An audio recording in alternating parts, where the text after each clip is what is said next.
Hello everyone, welcome back to Sona makeover. तो चलिए आज हम यहाँ पर करेंगे एक मेकअप लुक स्टार्ट। और ये आप अपना पार्टी मेकअप भी कह सकते हो, या फिर अगर आपकी की जैसे सिस्टर वगैरह या फिर फ्रेंड वगैरह की वेडिंग है तो आप इस तरीके से रेडी हो सकते हो।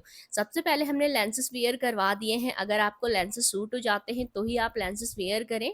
और इसके बाद देखिए हमने ना अच्छे से फेस को क्लीन किया, लेकिन इन्होंने जो टीका लगा रखा था ना, वो टीका मिसेलर वाटर से भी क्लीन नहीं हो रहा है। तो कई चीज़ें ऐसी होती कि जिनके रंग बहुत पक्के चढ़ जाते हैं, इसलिए ब्राइड को ना फेस पर हल्दी लगने से जो है बचना चाहिए हमेशा। फिर मैं यहाँ पर प्रॉस ब्यूटी का ये प्राइमर यूज़ करी हूँ, जो कि मॉइस्चराइजिंग प्राइमर है, यानी कि ये 2 in 1 वर्क करेगा। आपका प्राइमर का वर्क भी करेगा और जो है मॉइस्चराइजर का वर्क भी करेगा। हाइलाइटिंग प्राइमर मैं यहाँ पर यूज़ करी हूँ फ्रॉम स्विस ब्यूटी। इससे ना बहुत ही अच्छा बेस बनता है और बहुत ही अच्छी ड्यूई ग्लॉसी फिनिश आती है आपके मेकअप बेस में। इस तरीके से जो है इसको एक ब्रश की हेल्प से सारा स्प्रेड करेंगे। आपको मेन ना अपने हाईलाइट पॉइंट्स पर इसको अप्लाई करना है और बाकी के फेस में ब्रश में जो बचा कुचा प्रोडक्ट होता है उसको स्प्रेड करना है। अब हम कलर करेक्शन के लिए यहाँ पर यूज़ करेंगे फॉरएवर 52 की कंसीलर पैलेट। आपको ना ऑरेंज कलर नहीं यूज़ करना है। देखो ऑरेंज में भी इसमें बहुत सारे टोन है, 19-20 का फर्क हर कलर में है। तो आपको क्या करना है, मैं आपको हमेशा एक ही फॉर्मूला बताती हूँ कि जिस कलर के आपके फेस पे प्रॉब्लम है उसी कलर का आपको जो है कंसीलर यूज़ करना है कलर करेक्शन के लिए। आप देखिए इनका लोअर नेक कितना फेयर है, और जबकि मैंने अभी जो ऊपर नेक है, नेक पे मैंने अभी कोई प्रोडक्ट भी नहीं लगाया, तो नेक डार्क हो रखा है। ठीक है, तो जो इनका लोअर नेक का कलर है वही इनका टमी का कलर होगा। फिर लहंगे वगैरह में तो टमी दिखती है, तो इसलिए हमें उस हिसाब से मेकअप करना चाहिए।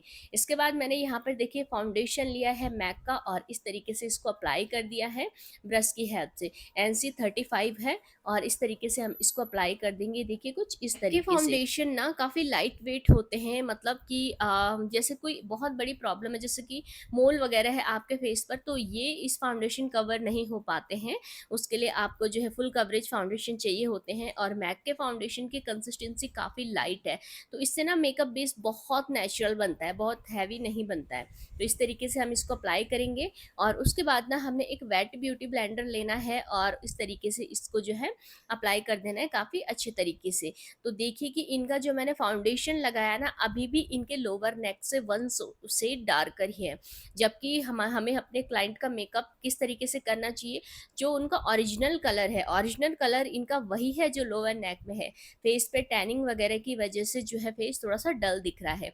अब मैंने यहाँ पर स्विस ब्यूटी के 2 कंसीलर मिक्स किए हैं हाइलाइटिंग शेड बनाने के लिए, ये देखिए। इसीलिए मैं आप लोगों को हमेशा कहती हूँ कि आपको ना कंसीलर के बहुत सारे शेड रखने से बचना चाहिए। आपको ना सिर्फ 2 शेड लेने चाहिए, एक सबसे डार्क और एक सबसे लाइट। इन दोनों कलर से आप लोग उन उस बीच के सारे शेड कस्टमाइज़ कर सकते हो, ठीक है? अब ऐसे तो हो नहीं सकता कि आप हर क्लाइंट के लिए अलग-अलग कंसीलर परचेज़ करो, तो इसलिए आपको ये वाला तरीका यूज़ करना बहुत ज़रूरी है। इसके बाद मैं सीधे पाउडर कॉन्टूर करूँगी, मल्टीपल लेयर नहीं बनाऊँगी फेस पर कि पहले क्रीम कॉन्टूर फिर पाउडर कॉन्टूर। डायरेक्टली मैं यहाँ पर पाउडर कॉन्टूर करूँगी।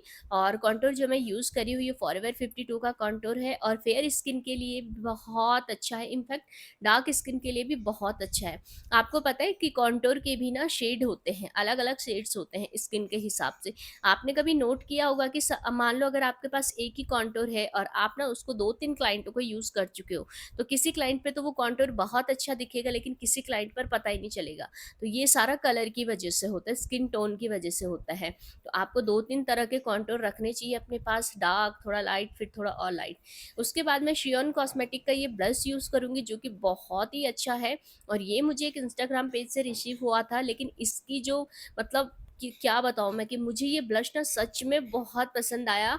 और शियॉन कॉस्मेटिक के प्रोडक्ट्स अमेजिंग है। आपने इसके लाइनर वगैरह मुझे देखा होगा ना यूज़ करते हुए, बहुत ही गजब के हैं। इस तरीके से हम जो है ब्लश अप्लाई करेंगे, ये देख सकते हैं। और आजकल ना ब्राइडल हो या नॉन ब्राइडल हो, इस तरीके के ब्लश बहुत ज़्यादा चल रहे थे। तो आपने देखा इनका जो फेस है ना, मतलब कि फेस में जैसे कहते हैं ना कि चीक्स, स्माइलिंग चीक्स जिसको कहते हैं, वो इनके नहीं है। तो ब्लश हमने थोड़ा-सा इस तरीके से लगाया है कि जब ये स्माइल करे तो इनके गाल थोड़ा-सा फूले से दिखें। और इनका फेस ऑलरेडी लिफ्टेड है, जॉ लाइन से थोड़ा-सा हमें कॉन्टूर की नीड ज़्यादा है। तो आपको ये देखना है कि फेस कैसा है। अगर इनके गाल मोटे-मोटे होते तो हम इनका ब्लश दूसरे तरीके से लगाते, ठीक है? लेकिन हमें थोड़ा-सा चीक्स दिखाने थे, जब ये स्माइल करी तो ताकि इनके चीक्स थोड़ा-सा दिखे। इस तरीके से मैं फिट मी के कॉम्पैक्ट से बेस को लॉक करूँगी कुछ इस तरीके से, ये देखिए। और कॉम्पैक्ट ना बहुत ही अच्छी कवरेज देते हैं। अब आप देख सकेंगे कि इनका ये जो चंदन वाला पीके का जो मार्क था वो भी कवर हो चुका है अच्छे से। नोज़ में कॉन्टूर करने की काफ़ी नीड थी, इसलिए मैंने कॉन्टूर किया अच्छे से। आईब्रोज़ इन्होंने बनाई नहीं है क्योंकि अभी करवाती नहीं है थ्रेडिंग। तो ऐसा नहीं है कि ये मेरी मॉडल थी तो मैं इनकी ज़बरदस्ती थ्रेडिंग कर लेती। हमारे पास क्लाइंट भी कई बार ऐसे आते हैं कि जिनको थ्रेडिंग नहीं करवानी होती है। अब अगर आपके पास भी कोई ऐसा क्लाइंट है तो उसके आई में कुछ ज़्यादा ओवर करने की, ग्लिटरी सिमरी इतना कुछ ज़्यादा करने की ज़रूरत ही नहीं है, या फिर कलरफुल करने की ज़रूरत ही नहीं है। क्योंकि आईब्रोज़ की वजह से जो उनकी आई और आईब्रोज़ के बीच में स्पेस है वो बहुत कम है। इसलिए मैंने सिंपली ब्राउन कलर का शेड लगाया और उसमें हल्का सा सिमर अप्लाई कर दिया जो इनके लहंगे में वर्क था। लोअर साइड में मैंने ब्राउन कलर की मर्जिंग की है इस तरीके से, और फिर मैंने यहाँ पर ब्लैक काजल अप्लाई किया है कुछ इस तरीके से, ये देख सकते हैं। और इनकी आँखें ना काफ़ी बड़ी-बड़ी हैं, तो इसलिए हमें इनकी आँखों में व्हाइट काजल लगाने की भी कोई ज़रूरत नहीं है। फिर मैंने क्या किया कि ब्लैक कलर के काजल को थोड़ा-सा स्मर्ज किया, देखिए कुछ इस तरीके से। और जब ये काजल हमने स्मर्ज किया है ना, तो इनकी जो आँखें हैं ना बहुत अट्रैक्टिव लग रही हैं। अपर साइड में हम इनको ऐसे ही छोड़ेंगे, लाइनर वगैरह कुछ भी नहीं लगाएँगे। जब हमने लोअर साइड में स्मर्श लाइनर लगाया है और अगर हम ऊपर विंग्ड लाइनर लगाएँ तो ये फिर मॉडल लुक में बहुत अच्छा लगता है, रियल क्लाइंट में नहीं लगता है।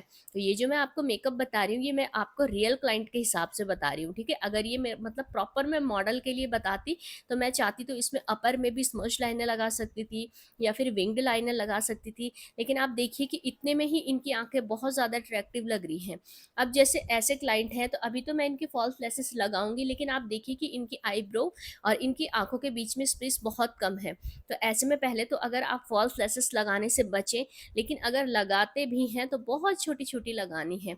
आईलैशेस भी बहुत तरीके की होती है, बहुत हेवी लैशेस नहीं लगानी है, ठीक है? और मिंक लैशेस तो बिल्कुल भी नहीं लगानी है आपको ऐसे में। अब अगर सपोज़ ये ब्राइड होती तो भी मैं इनके मिंक लैशेस नहीं लगा सकती थी। तो आईब्रोज़ कई क्लाइंट होते हैं जो नहीं करवाते, अब हम क्या करें, उनकी चॉइस है, तो हम नहीं कर सकते हैं। अब इनका जो सब कुछ शटल था, लेकिन इस लहंगे के हिसाब से जो है पिंक कलर की लिपस्टिक मैंने यहाँ पर अप्लाई की है। वैसे इसके साथ न्यूड भी जा सकता था, लेकिन कई क्लाइंट ऐसे होते हैं कि जो न्यूड लिपस्टिक को ना लिपस्टिक मानते ही नहीं है। उनको या तो रेड चाहिए होता है या तो पिंक, ऐसा कुछ चाहिए होता है। तो पिंक कलर में भी ये लहंगा बहुत अच्छा लग रहा है।